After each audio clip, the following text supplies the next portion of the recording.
बाल बांका नहीं कर सकता है। जब समाजवादी पार्टी की सरकार के समय चलता था तो मुख्यमंत्री हो या मुख्य न्यायाधीश, इन सब के काफिले रुक जाते थे और माफिया का काफिला निकलता था। जब हमने कार्रवाई की उस माफिया के खिलाफ और उसको रगड़ करके कोर्ट के सामने प्रस्तुत किया तो उसकी पैंट गीली हो गई थी। निर्दोष लोगों को मारोगे तो मिट्टी भी नहीं मिल पाएगी। जिनकी गर्मी हम शांत कर चुके हैं उनको गर्म मत होने दीजिए।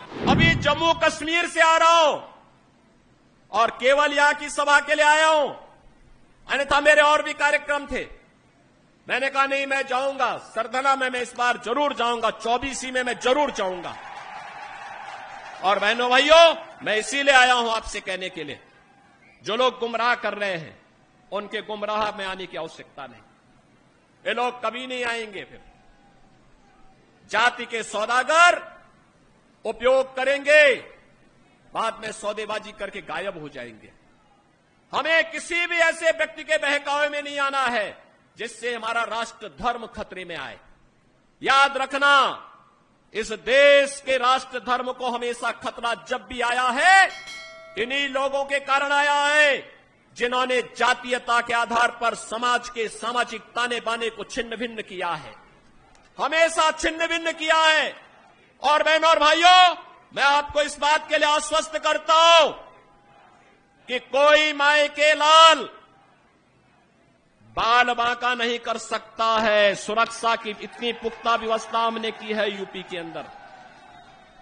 आज आप देखते होंगे बड़े बड़े दुर्दांत माफिया और अपराधी किस कदर उनकी दुर्गति हो रही है। आप देख रहे होंगे, जिनके नाम से ही लोग कर्फ्यू जैसा माहौल होता था, आज उनकी दुर्गति क्या है हर व्यक्ति देख रहा है। इन माफिया और अपराधियों की स्थिति क्या है आप रोज सोशल मीडिया के प्लेटफॉर्म को उठा करके देखते होंगे। एक दुर्दांत माफिया ऐसा भी था। बहनों और भाइयों, जब समाजवादी पार्टी की सरकार के समय चलता था तो मुख्यमंत्री हो या मुख्य न्यायाधीश, इन सब के काफिले रुक जाते थे और माफिया का काफिला निकलता था। और जब हमने कार्रवाई की उस माफिया के खिलाफ और उसको रगड़ करके कोर्ट के सामने प्रस्तुत किया तो उसकी पैंट गीली हो गई थी। उसकी पैंट गीली हो गई थी। और तब हमने कहा था, उस समय उसको हमने कहा था, कानून को रौंदने वाले, आज कानून कितना बड़ा होता है यह एहसास हो रहा है कि नहीं हो रहा है। और निर्दोष लोगों को मारोगे तो मिट्टी भी नहीं मिल पाएगी। और बहनों और भाइयों, इसीलिए मैं आया हूं आपसे कहने के लिए, देखो, जिनकी गर्मी हम शांत कर चुके हैं उनको गर्म मत होने दीजिए। अब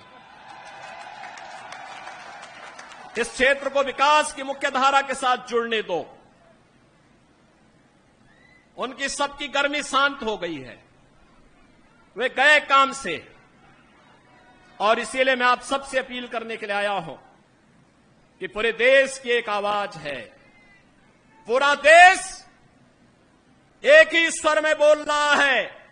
और वह बोल रहा है कि फिर एक बार मोदी सरकार, फिर एक बार, थोड़ा जोर से बोलिए, यहां की आवाज दिल्ली तक पहुंचाइए, फिर एक बार मोदी सरकार। यह मोदी सरकार की जो गूंज पूरे देश के अंदर है, इस पूरी गूंज को घर घर पहुंचाना है।